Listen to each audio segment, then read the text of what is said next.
This show is brought to you by Databril, the scalable Amazon PPC management for large Amazon sellers and brands. Visit sellersessions.com/agency for more details. Hey guys, welcome back to Seller Sessions. Again, we bring back Nick Young. Hey Nick, how you doing? I'm good. Excellent. Right, so today we're going to do something slightly different. We're going to talk about product selection. We're not going to go the traditional route that you would normally hear and say, like webinars or YouTube videos and stuff. We're talking about niche domination. So it's about the strategy of the product selection. So rather than just, go to China, use Alibaba, blah, blah, blah. So let's talk about your strategy. You guys now, you're in 8 figures a year. Is that right? Yeah, that's right. And so you put some of that attribute, or most of that attribute, is because of your strategy. You haven't followed the route of going after, say, a product. You're going after a whole niche and then trying to smash it to pieces, basically. Yeah. So, I mean, maybe I can give you a little backstory to the situation. Yeah, let's walk it back. Yeah, sounds good. Yeah. So, in our first 2 years, we experienced like crazy amounts of growth, right? In our first year, we had this crazy product. We did $2.5 million in revenue, and it was so profitable that we used it to just fuel other different categories to enter in. So, willy-nilly, we just started going in various categories. We became what I like to call revenue chasers. So we look at a product, saw that we could, make the exact same product, which is what we now call Me Too product, and we made that. And then, in our second year, we scaled to 300%. So we did about $7 million in revenue in our second year, but we saw that our profitability was decreasing dramatically. And so we were, kind of trying to scramble. And I think I talked about this on your show before, and we analyzed numbers and we realized that, we were choosing products that were not giving us a high enough ROI. And the commonality that we found was the best products that still sustained and had the best long-term advantage were the ones where we continued to add more variations of within that same category. So we'd choose it, we'd go after the same keywords, we'd go after that same niche and continue to expand.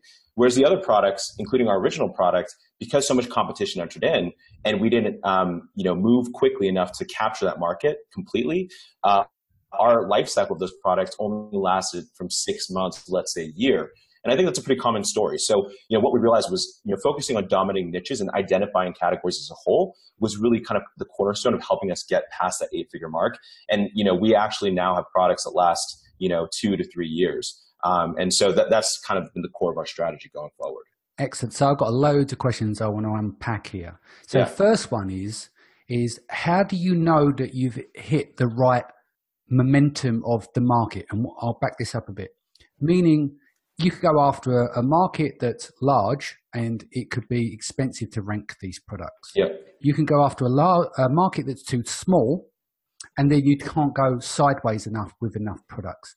So how do you determine the market is the right size for your needs to expand multiple products in? Yeah. We have a lot of different criteria that we look at. So, first off, we're not trying to make any less than $5,000 a month in revenue. I would say that's probably on the lower end, but, we're looking for something that, has a potential for $5,000 to $15,000 in monthly revenue, but has potential for a lot of variations. So let's take a silicone baking mat as an example. So that's a product that, has very little room for innovation or variation. People don't care about colors. There's not many stuff you can do besides bundle quantities. And so we like to look for categories where there's a lot of opportunity for differentiation. That means doing multi-packs, doing different colors, bundling with related items. So, we always like to look at it as, okay, well, is there a possibility for us to add value? And then we'll also evaluate the competition, right? So we'll look and say, okay, well, in terms of the primary keywords, like, is there an opportunity for us to get in the top 5 spot? Are the competitors strong? Are their listings strong? And are the PPC results relevant leading into the 5th page? If the PPC results leading into the 5th or the 6th page are extremely relevant for 10 of the primary keywords, that to me is an indication that there's a lot of people really vying for this spot, and it's not going to be easy for me to rank. And ultimately, we're looking for a category where we don't have to do much promotion. We don't have to do much giveaways. In fact, we rarely do that because we know how to hone in our product selection strategy. Because, I'm of the belief that more and more Amazon is going to crack down on giveaways. So it's more and more important to have the basic fundamental of being able to understand that market and understand what people are looking for. So does that answer your question? Yeah, it does. It does. So the other thing is going into variations. I suppose the other thing it does, if you're cash rich, if you like, and you're able to go wide with variations, then that does give you a competitive advantage. Because obviously, in this business, it's a cash flow business. You know, people talk about starting with £5, 500 quid, which, yeah, you can start with that. But unless you want to wait 50, 60 years to see a return on investment, you're going to need some real cash to work with. So when we're talking about variations, when you launch, do you come straight out the park with 5 or 6 variations, or do you launch with the individual product and then add the variations after? Sure. You know, it really depends on how expensive the product is, right? And what the potential ROI is. Now, if the potential ROI is massive, let's say it's 300 to 400% ROI, and it's a cheap product with a high payout, you know, that high risk is going to justify, that high reward is going to justify a higher risk. So we might launch with 2 or 3 variations. And, you know, I think that would be preferable, right? To have 3 variations to launch out the gate, because then we can hit hard with AMS. So with AMS or headline ads, you need at minimum 3 products. So that gives us a competitive advantage in that way. And it also allows us to have better just supply chain economics with our supplier. All in all, 3 would be ideal. But if it's a category where we're like, this seems promising, but we're not sure, then we'll probably launch with 1 with a minimum of, let's say 800 to 1,000 units, depending on the sales volume. But, we test really aggressively. So every time we test, we always expect that maybe there's a possibility it won't work out. So we really try to minimize our downside risk. And when we find something that has leading indicators of, hey, this is awesome, the ACoS is low, we're ranking really quickly, then we immediately, within the first 3 weeks, we'll launch 3 or 4 new variations and just go to the supplier, because we assume that we're working against the clock. We assume that once this product hits, there are 10 other people who've seen this opportunity. So we need to start to cannibalize ourselves immediately with more value. And that's kind of our strategy. So can I ask you how many niches you are in at the moment, roughly? Oh, man, that's, I would say, when you say niches, do you mean like categories? Well, yeah, or categories or related products. Like I know you've got a lot of products, but are you like in the baby niche and home and kitchen and scientific or so all the above. All the above. So we're in babies, supplements, home and kitchen, patio and outdoor. I think those are our primary ones that we're in. Yeah, so you're totally moneyballing, aren't you? You're looking at it from a cash perspective. Moneyball is the exact word. Yep. Yeah. So that's the thing. So you've got your strategy down there. So, for instance, we know like with baby, the conversion rates tend to be a bit lower because there's a lot more mums obviously doing window shopping with regards to buying products for their kids. Home and kitchen's pretty good, but you mentioned scientific. I mean, do you find there's enough uplift there in terms of search volume to operate in that niche? Or do you look at that and go, well, I do a higher price item, I'm buying it cheap, therefore my return on investment's a lot higher? Or honestly, it really depends on the category. But I would say with industrial and scientific, right? To me, the fact that, what you just said, and you said, oh, it's lower sales volume, to me, that's an opportunity. Because, we want to have the contrarian perspective and say, okay, well, I want to sell where other people aren't selling. And if I were to kind of talk to myself retroactively, I would say, don't sell in home and kitchen, because that's the first thing most people think about selling in. And so, I like to now look at products or categories as like, why do people not want to do this product? And how can I turn that into my competitive advantage? And so I would say industrial and scientific, we actually are in that category as well. And it's more design specific. And that's been kind of our competitive edge in that arena. Okay, so let's leading on to design now. So we've gone from Me Too products to going into niches to going into multi-variations and stuff like that. Are you entering the realms of product design now as well? Do you have patents and stuff so it's more defendable? We have some patents. We're just starting to do more product design. But when I say design, I mean more like patterns and colorways, like that kind of stuff. So, we now have like a team of designers, and they can churn out a bunch of different graphics and design work. So that's where we're trying to really expand is in more custom products that have that design eye. Because a lot of people don't feel comfortable with their design, right? And they haven't sold enough to know what might sell.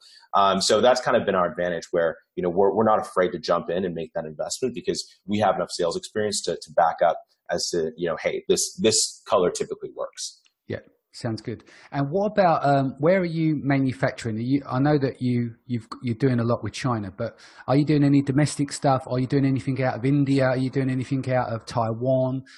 Just that level of differentiation, using different countries for manufacturing.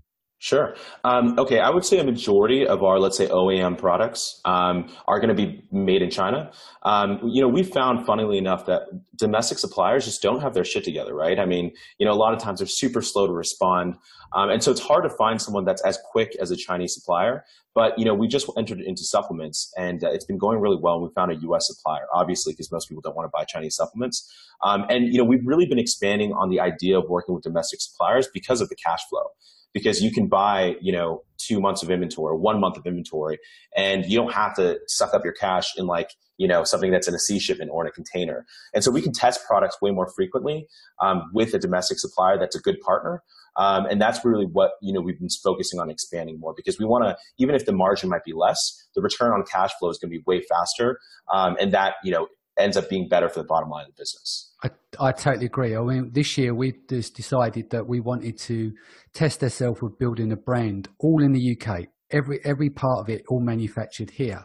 So we've moved into topicals. So we've got Ungated, sorted out a new trademark, launched in the UK with the whole goal of, can we take this product without going overseas? So there's a few key things for us is that when we went to get this private labeled in the UK, this product would have cost us £5, £5.50 roughly. Mm-hmm. And we're selling at £10, £11, but in the EU we'll be able to sell this product because it's a ubiquitous product in every marketplace, about 15 or 16 euros.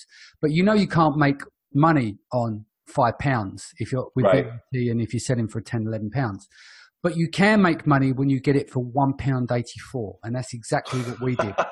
We took it from £5 to £1.84 because we've done a bill of materials. Every single component is shipped in and assembled. But in the UK, everything is manufactured in the UK.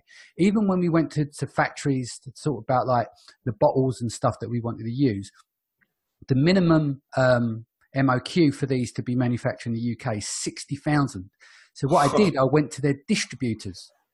So by going to the distributors, they already buy it off the shelf. So I'm able to buy certain elements off the shelf, a reduced rate without the MOQ and without going to China. Now, can I go to China to do this? Of course I can. Do I really want to sell a topical product that's direct from China? Not really. No. Do I want to be able to say it's all natural ingredients and it is made in the UK as a selling point? Of course. Right. Do I want to make sure it's cruelty-free, etc.? Do I want to make sure I've got PIF files, all of the documentation, which they're much more stringent in the UK than in the US. So they're all mechanisms that help protect. But the key thing for me here is that if you're getting paid out by Amazon every 2 weeks, like we do on our UK account, then at some point I'm going to negotiate 30 days, 45 days, 60 days terms with the manufacturers. And then eventually I'll be putting very little in as the brand grows, because I will as long as I don't make ridiculous mistakes, I'll be able to leverage the supply chain to build the business and the cash flow that way.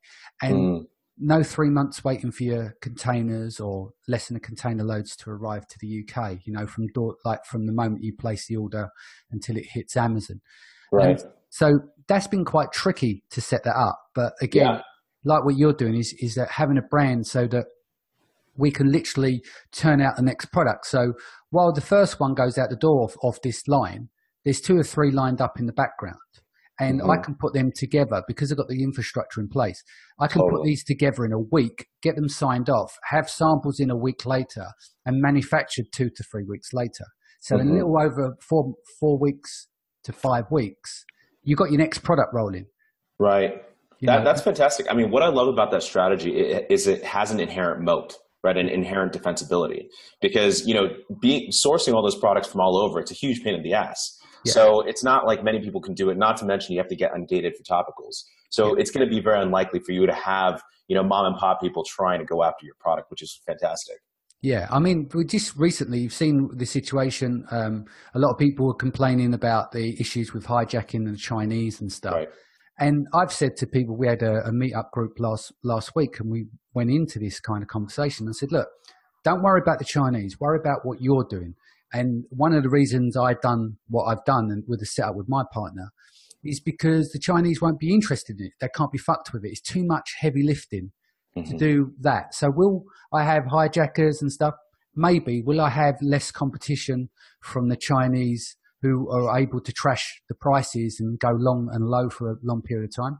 Yeah, because it's something that they won't want to mess around. It's too much paperwork involved to do it, you know, and there's not enough where you can dance around and circumvent the system to make it work. But yeah, no, I'm interested to know more about what you're doing domestically there. So how are you finding the differentiation between China and domestic, other than that you've got to kick them up the backside and they're a bit slower in terms of, you know, service time to you? Sure. You know what? I mean, I have to be honest, like we haven't done as much domestic sourcing as we have overseas. What I have found though is if you find the right partner, it's a fantastic partnership, right? In the US, they're more far and few between. But when you do find one, they really want to bend over backwards to make things work. And they respond very quickly. And they're also willing to try new things. Like if you find a good co-packer, you know, they can go ahead and just put everything together and they're willing to take a risk to put it together.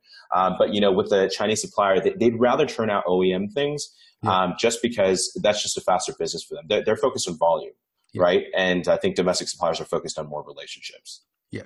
Cool. And then if we just want to round it off here, but if we talk about on the PPC side or the search volume search, what are you doing there in terms of determining the market? I know we've all got the standard tools that we can Helium 10 and stuff. But what determines for you, well, that's a good market, judging by this set of search volume here and this criteria of keywords? Is there anything there? Yeah, well, I look to look at products that have a broad amount of keywords. Yeah. You know, you have Sean Smith on the show, and he works with us. And you know, our whole strategy is we want to go and rank for as many long tail keywords as possible, so as many synonyms as possible. So I like to find products that have a lot of synonyms, a lot of use cases. And so I'll plug that into a tool like Seller.tools. And nowadays with Helium 10, you know, Cerebro and Seller Tools, it's good to have that actual search volume. Yeah. So, you know, we're not going to source a product without first looking at the actual sales volume to make sure that it justifies, you know, the search or justifies bringing the product on board. So I think at the bare minimum, that's what we're looking for. But I personally like to have as many broad keywords as possible, as many synonyms. I'll plug those all into a keyword search tool, and then I'll get a sense of just from the exact searches, when I just filter it down, how much possibility and opportunity there is for me to go after those keywords. And so if I find that there are only maybe 3 to 4 competitors and they're all kind of different, you know, with less than a certain number of reviews, let's say 150 to 100 reviews or less, then that to me is like, hey, that's a great avenue. And if there aren't any headline ads, that's even better, right? It means that these people aren't really tapping into all the marketing power that Amazon has. So yeah, that's kind of like how we anticipate it.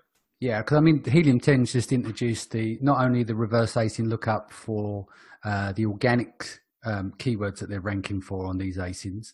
They're also looking at the PPC side, which is quite interesting as well. Right. So there's some opportunity there when you're seeing a keyword with reasonable or mid to high range search volume, but there's only 5, 6, 7 other sellers that are bidding on it in terms of sponsored ads, which is incredible because most of them will say 600, 800, 350. Right. So yeah, if you can work on an advantage that way. So what would you say your current budgets are now for when you're launching into a niche? You've got, you know, a product with 3 or 4 variations. What kind of cash are you putting down on that? Okay, so I'll give you a sense. Like when we first started, right? This is when we first learned about giveaways, and giveaways were a core part of our strategy. You know, we would put down $50,000 to $60,000 POs, right? And we would anticipate we'd incorporate like 1,500 units for giveaways with a product landed cost of like $5 per unit. It was just wild looking back at it now. Yeah. And when we had to just like cut costs and completely like shift gears, we cut it down to maximum of $8,000 to $10,000 per SKU. Now, if it's variations, we'll do a maximum of $15,000 for all the variations. Yeah. And usually that's enough for us to test the market. So yeah, I think sticking to a strict budget is really important if you're looking to launch rapidly, because it'll allow you to kind of predict where the money is going to go out, how to plan it out. You know, I think as you scale and you launch SKUs, we have like 250 now. You know, that's going to be a really crucial part of kind of expanding and scaling. Cool. Sounds good. Is there anything else you'd like to add before we go? Yeah, I mean, I think, you know, one other thing to really consider is just the importance of merchandising and differentiating your product, right?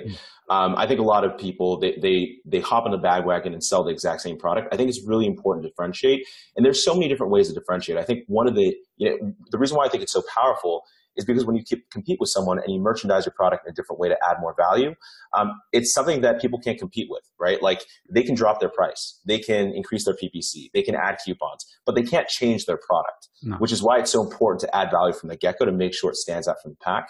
And so one really cool one that we like to go after is the arbitrage of FBA fees. Now, a lot of sellers, they actually, don't understand FBA fees well at all. And so it's really important that you understand FBA fees in depth because there's so much opportunity in being able to change the dimensions of a product and actually add like $4 to $5 to your product, or shave $4 to $5 off and add it to your margin. And that's a huge, huge competitive advantage. So what you're saying is if you're going from small to small oversized to large, etc. Exactly. You find that middle ground there. Exactly. Yeah. So for example, one product, we shaved 2 inches on each side and we literally dropped our FBA fees from small at oversized to just large standard. And that shaved $3 to $4 off of a product. And we were able to just destroy our competition because we had that margin. Yeah, so that's something to think about. I was going to say, we've done a similar kind of thing. We've got a product is flexible. So we're able to fold it over in half and then put it into a bag. We cut our CBM by 45%.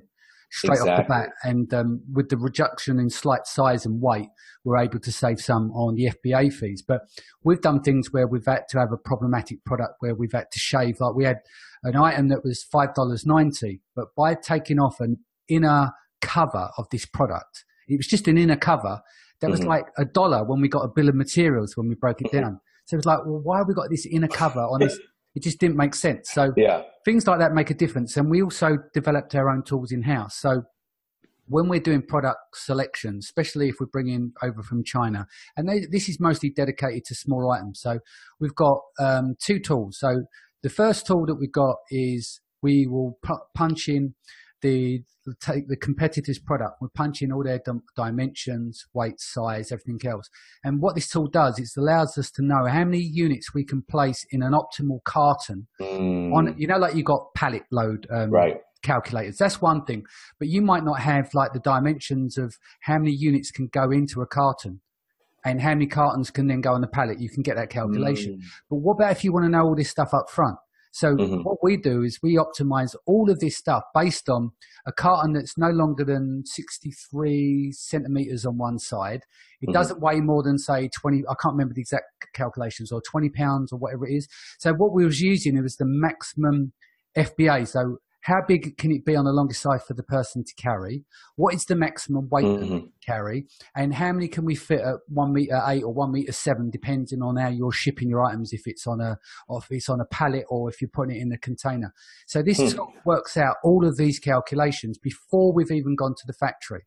Then what we do, because everyone spends so much time pissing around on Alibaba up front, right? Yeah. So we punch in all this information in the tool. So the first thing we look for, right, how many units can we get in the carton? Because the other calculation we want to do is, because we don't leave our stuff in FBA, our 3PL costs, we do it based on a carton basis.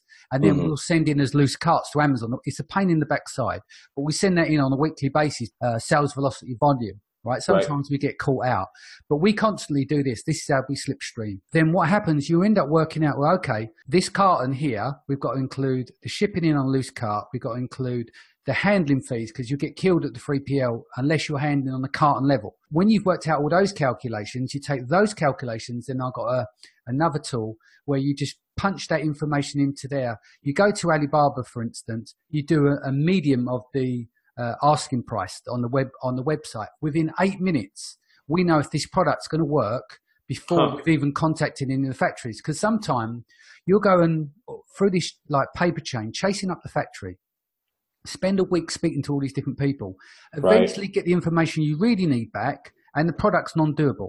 It's a pointless. It just doesn't work somewhere. So we've got a system where we can work out within 8 minutes whether it's viable. Then we go to the factories. Then we start to negotiate. But as long as we know what our unit price is a guesstimate, that's our target price. And then we go to the factory, and then we ask for bill of materials. And another tip that you can use for finding the right factories, if you don't want to piss around on Alibaba, just do a reverse lookup of people's like Chiba. So there's I use a third party to do it, a friend of mine. I don't have the software, but basically I go, right, here's my top 5 competitors, go and find me their factories. Right. And then he looks those up, and then I just contact them factories because I know that they've spent so long making sure that their QC's in place and their shit are. I look at products based on shipment free. Right. Okay. Got it. What happens is people go, "Oh, I'm not making much margin on that. I'll leave that product alone." So I play the long game. So I look at how I can etch out all my costs. Because I love that. Most people don't look at it that way. They look at it in a way, well, if I do that, I'll barely break even. That product's no good. Right. So then I go over after the products where people think they're no good because they're not tipping out their costs, like their 3PLs, sending in on velocity, optimizing the boxes, shaving off the sizes of the packaging. If it's a flexible material, can it go in a bag, reduce the size so it reduces your CPM? Totally. People don't think of that as a first wave because they get to the stage of finding a product and then they're exhausted at that point. But that's only the beginning. You want to you want to have 10 of those, and then you pick from those 10, right, which one's going to bring me my best return on investment, which is the least amount investment that I need. And then once you're there, then you've done that product selection way above the Call of Duty that most people would, but you've done it in a fraction of the time. Totally. That's brilliant, man. That's some great advice. I'm going to take that to my team. I feel like the overall theme of this conversation is like, you got to look where other people aren't looking, right? Yes. I mean, you got to do what people aren't willing to do in order to make that margin.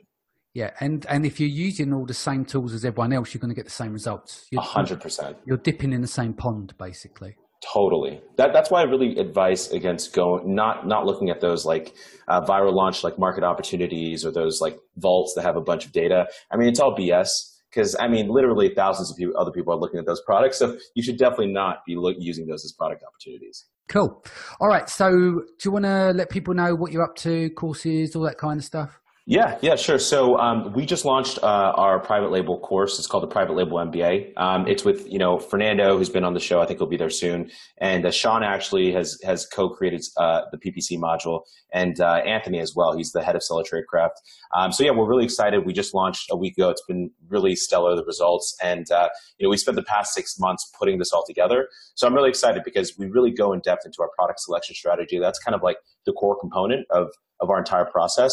And we also dive into some Facebook spot stuff. And, I think PPC is something a lot of people don't tackle. So we really went in depth to just put into print or video our strategy of how to scale, our business to 8 figures. So if you're interested, you guys can find me at nick@sellertradecraft.com. Excellent. And the website is sellertradecraft. Sellertradecraft.com. And the Facebook group?